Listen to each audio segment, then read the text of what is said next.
Hey everybody, it's Jason Blaha here, and once again it is time for a bench press day. But a quick reminder for those of you who watch these videos, please remember to click like down below. It would be greatly appreciated. All right, going into the new phase, continuing to cut so that I can make weight. You know, and a lot of people have asked me on that. They're like, oh man, are you going to try to break records first meet going back? No, I need to get qualified for higher events. I'm worried about making weight.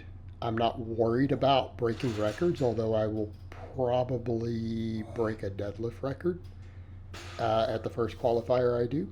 But that aside, let's get over and get to the training.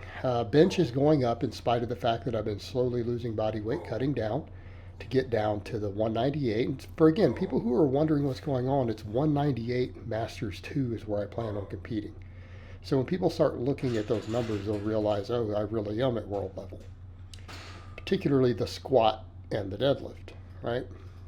But today, the bench went really good, 285. This was a 3+ day, right, as far as 5-3-1 type programming, and I got 5 reps. I did a really long pause on the 5th one intentionally. Now, you guys can go do your own math and figure out where you think my max is right now. But keeping in mind, everything is paused, long pausing the last rep. After that, I worked with first set last, right? First set last programming for assistance and tried to focus on bar speed, long pauses, all of that. And I like that. I think for bench, we're going to do first set last. I am leaning in the direction of my squatting and my deadlifting of rotating to boring but strong. Right? Or is it strong but boring, whatever they call it. So that might be what we do. I can't really do that on bench because I have 2 bench days every week and it's just way too much volume. However, if my shoulder health ever gets to a point where I can have a press day again and my shoulders are feeling good, then maybe we'll mess with that.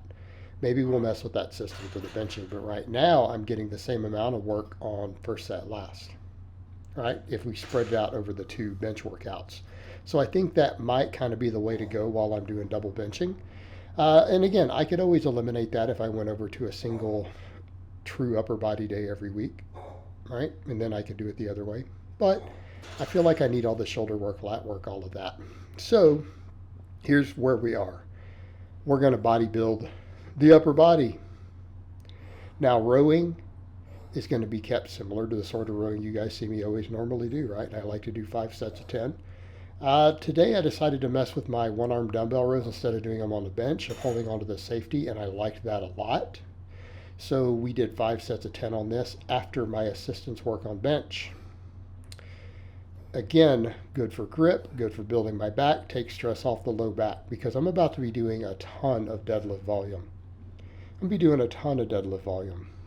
I don't know that I can afford to do rows that use my lower back. So I really need stuff like this, right? Instead of the pin leg rows or bent over rows, only because, again, balancing my program. And that's what people need to remember when we're picking things like the rows that we do. I always tell you guys, all rows are good. Rows are good in general. There's almost no bad type of row, but you've got to factor in what's going on with the rest of your programming. Now, the thing I do like with the dumbbells is the range of motion, right? With each arm, because of the way that we can stretch separately, we really get a lot of range of motion. We can get a lot of quality out of this.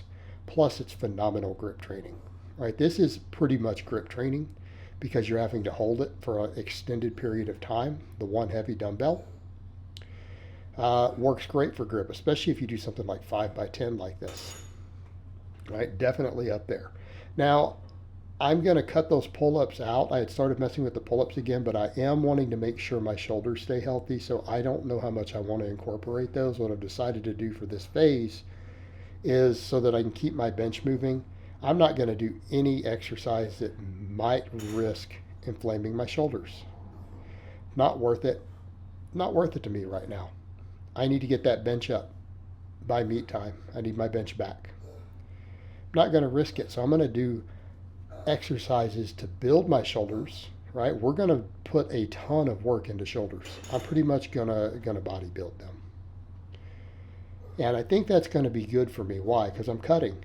I'm going to end up by the end of this coming year, because again, I'm going to do multiple meets. I'm going to keep recomping into those meets. I'm probably going to be real lean. I could be 10% body fat by the time we're done with all this. I'm getting fairly lean now. So that being said, since everyone only seems to care about the way people look, well, it doesn't matter that I'm be breaking masters records and all this and that. I don't know. I might need to just look the part a little bit. Since I'm already dieting down, I'm going to do a ton of shoulder work. It'll probably help my bench. And if I'm picky with the exercises, it'll probably help my shoulder health. So that's kind of the other thing to think about with all this. Now, today, there is a lot of rear delt work with the rowing, but I'm going to do some band pull-aparts also. I was thinking of doing them as a circuit at the end, but I realized it's just too much to do 3 shoulder exercises. So after the benching and the rowing, we went over and I pretty much did supersets for curls and extensions. Now, I decided to just use a straight bar today, get 5 sets of 10. These started getting challenging near the end. The first set or two wasn't bad because I'm using a fairly lightweight. I'll keep building this up, but mainly as we were doing the superset, as the fatigue accumulated towards the 5th set, they got real hard. I did my band press downs like I did last bench day because I feel like these do a ton. They do a ton for my triceps, and I continued to do these a lot during my Christmas break. Normally, it was a deload week for me, as most people should figure out. And I didn't get videos up until late yesterday. I was a little late getting back home. It's always funny when I deload and stuff. People are like, "You're still making videos?" And it's like, no, I don't. I don't make any videos on my deload weeks. I don't know why people think I do. All those videos I uploaded this during Christmas were all like 3, 4, 5 months old. I got rid of that whole backlog, all of it. Because yes, I spent Christmas with a loved one. So I did my band press downs though, and we did band pull aparts and stuff, and that's all I did on my deload week.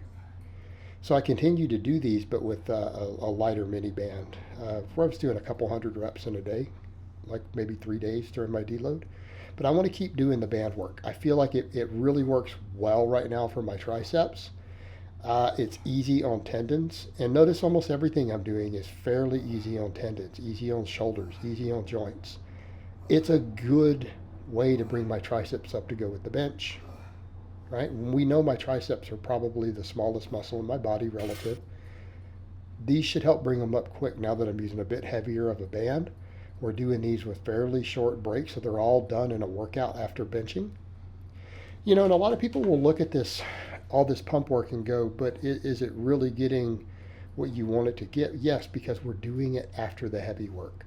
And that is the thing that people forget when we do pump work after heavy work. It is not the same as just coming in and doing pump work. You've already hit the upper threshold fibers and upper threshold motor units with heavy weight. Okay, we've done heavy work first. It completely changes the overall stimulus of the workout. So I'm doing all this stuff on the back end of it. And it will work. This will help keep me recompositioning while I cut. Okay, we're going to continue to build up a lot of the musculature of the upper body. It's got to get bigger. I mean, my back and my legs, everyone always admits, yeah, they're ridiculous. Arms, shoulders, all that could stand to get bigger. And you know what? It'll help my bench. No one's bench ever got weaker by building their entire shoulder girdle and their triceps up, or building their arms up, right? Your bench will never get weaker because you did that. But I'm still benching heavy twice a week. So again, it's a totally different animal. So people will see this pump work and they don't get it. And it's like, isn't that just bodybuilding? Well, it is bodybuilding type work. But it's not bodybuilding. Bodybuilding is tanning, oiling yourself up, posing in your panties, right? Your training is not bodybuilding. Your training is not powerlifting. Those are individual competitive endeavors. But yes, we're going to do a lot of hypertrophy pump work after the heavy work, and I'm going to continue to do it this way. And yeah, some of the stuff is really light. It's some supersets and things in here. which is what I did for shoulders. And I had to stop after 4 rounds of this. I was going to try to do 5 sets of each of these, but it just got too fatiguing. So I did lateral raises and I did plate front raises. And for those curious, these all work the traps in all 3 heads of the delt. Go look at EMG data, right? The front raise is biased towards the front, but it works traps. It even works rear delts. It works side delts a lot. Lateral raises pretty similar, but a little further back bias, a little more trap, a little more rear and side delt. And then I'll do band pull aparts later, which I've been messing with a little bit anyways. I feel like I need them just for my shoulder health. So I'm going to build up my entire shoulders. And yeah, I'm going to do it with a bunch of pump work. And it's going to still give me all the myofibular growth and stuff that I want, because we're still doing heavy benching. We're still doing heavy deadlifting, all that stuff. All right, we're doing all that stuff heavy every single week. But yeah, it is all just pump stuff. But you know what? It'll build my shoulders up. And that's really kind of the key. That's one of the things I tell a lot of you guys out there. They start chatting about the whole, aesthetics world. And I've never taken it seriously. But you know what? Since I'm already cutting down, it'll be good for my money to bring my shoulders up. Honestly, that is all aesthetics is. All these people who chase that, and I hate that word, by the way, it just means being really, really lean with big shoulders. That's it. Other than your genetics. But I'm already going to get lean. The shoulders will help my benching. I need the shoulder development probably for my health. If I build all 3 heads of my delt and all my traps and everything up balanced and even, it'll probably help my shoulder health. Maybe even get me to the point where I can overhead press without getting injured, without having problems, right? Maybe, we'll see. But in the meantime, I'll just go ahead and build it all up. It, again, will create better stability on my bench. And things like these front raises do increase your bench. Because if you think about the way that the anterior deltoid is used in it, this is a very shoulder-friendly exercise to bring up the front delts that will help with your bench if you need more delt for it. And since my pecs and everything are getting work just fine on all the pause benching, doing the extra delt work, the extra tricep work is making sure that I'm hypertrophying all those other muscles. I need to get everything big up top if I want to bring up my lagging bench, which lags way behind my squat and my deadlift. Right? So it's going to be a little bit of bench specialization by doing it this way, because my bench is the only thing holding me back, really. Squat and deadlift are going to be easy world records. Easy world records for me. Benching, not so much. So we need this work. All right, guys, but that's really all I have to say on that today. I hope it's been informative, and I will talk to you guys next time.